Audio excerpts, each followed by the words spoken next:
ಇಡೀ ಜನತೆಯ ಪರವಾಗಿ ನಾವು ಸರ್ಕಾರಕ್ಕೆ ಆಗ್ರಹಿಸ್ತಾ ಇದ್ದೇವೆ. ಒಂದು ಆಯೋಗ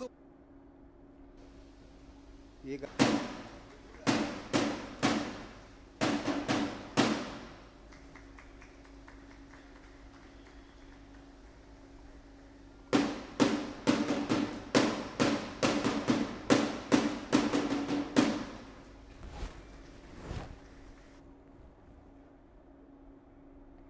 ಕಸಾಪ ರಾಜ್ಯಾಧ್ಯಕ್ಷರ ವಿರುದ್ಧ ಶಿವಮೊಗ್ಗದಲ್ಲಿ ಕಹಳೆ ಮೊಳಗಿದೆ.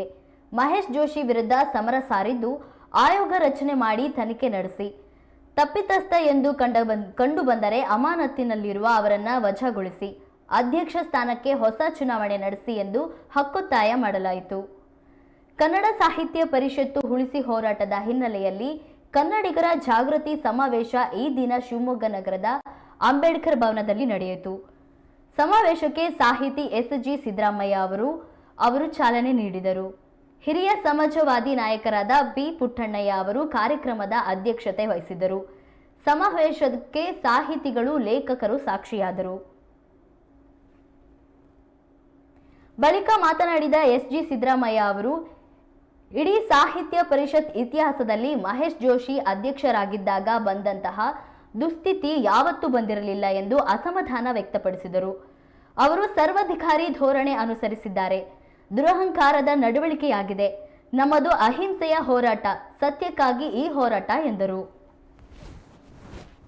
ನೀವು ಈ ದುರಹಂಕಾರದ ಜೊತೆಗೆ ದುರಾಡಳಿತ ಹೇಗಾಗಿದೆ ಅನ್ನೋದಕ್ಕೆ ಸಾಕಷ್ಟು ಉದಾಹರಣೆಗಳಿವೆ.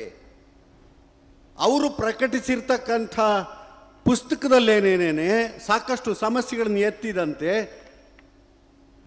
ಕನ್ನಡ ಸಂಸ್ಕೃತಿ ಇಲಾಖೆನವರು ಕೇಳಿದ್ದಾರೆ, ಸಹಕಾರ ಇಲಾಖೆನವರು ಕೇಳಿದ್ದಾರೆ. ಯಾಕೆ ಉತ್ತರ ಕೊಡ್ತಾ ಇಲ್ಲ? ಉತ್ತರ ಕೊಡಿ. ಈ ಎಲ್ಲ ಪ್ರಶ್ನೆಗಳು ಕೂಡ ಕನ್ನಡಿಗರ ಹಕ್ಕು. ಆ ದೃಷ್ಟಿಯಿಂದ ವಿಕೇಂದ್ರೀಕರಣ ತತ್ವದೊಳಗೆ ನಡೆದುಕೊಳ್ಬೇಕಾಗಿದ್ದಂಥ ಪರಿಷತ್ತನ್ನು ಕೇಂದ್ರೀಕೃತ ಅಧಿಕಾರ, ಸರ್ವಾಧಿಕಾರವನ್ನು ಕೊಡುವುದಕ್ಕೋಸ್ಕರವಾಗಿ ಮಾತೆತ್ತಿದರೆ ಎಲ್ಲರ ಬಾಯಿ ಮುಚ್ಚಿಸುವ, ನ್ಯಾಯಾಲಯದ ಕಟಕಟೆ ಹತ್ತಿಸುವ ಈ ಧೋರಣೆ ಸಾಹಿತ್ಯ ಕ್ಷೇತ್ರಕ್ಕೆ ಸಂಬಂಧಿಸಿದ್ದಲ್ಲ, ಸಾಂಸ್ಕೃತಿಕ ಕ್ಷೇತ್ರಕ್ಕೆ ಸಂಬಂಧಿಸಿದ್ದಲ್ಲ. ದುರಾಡಳಿತಕ್ಕೆ, ದುರಹಂಕಾರಕ್ಕೆ, ಸರ್ವಾಧಿಕಾರಕ್ಕೆ ಸಂಬಂಧಿಸಿದ್ದು. ಇದನ್ನು ಖಂಡಿಸ್ತಾ ಇದ್ದೇವೆ ನಾವು. ಆ ಕಾರಣದಿಂದಲೇ ಈ ಹೊತ್ತು ಮತ್ತೆ ಕಾಲಾವಕಾಶ ಪಡ್ಕೊಳ್ತಿರ್ತಕ್ಕಂಥ ಈ ವ್ಯಕ್ತಿಯ ನಡವಳಿಕೆಯನ್ನು ಕಂಡು ಕೂಡ ಸರ್ಕಾರ ಸುಮ್ಮನಿರೋದಲ್ಲ.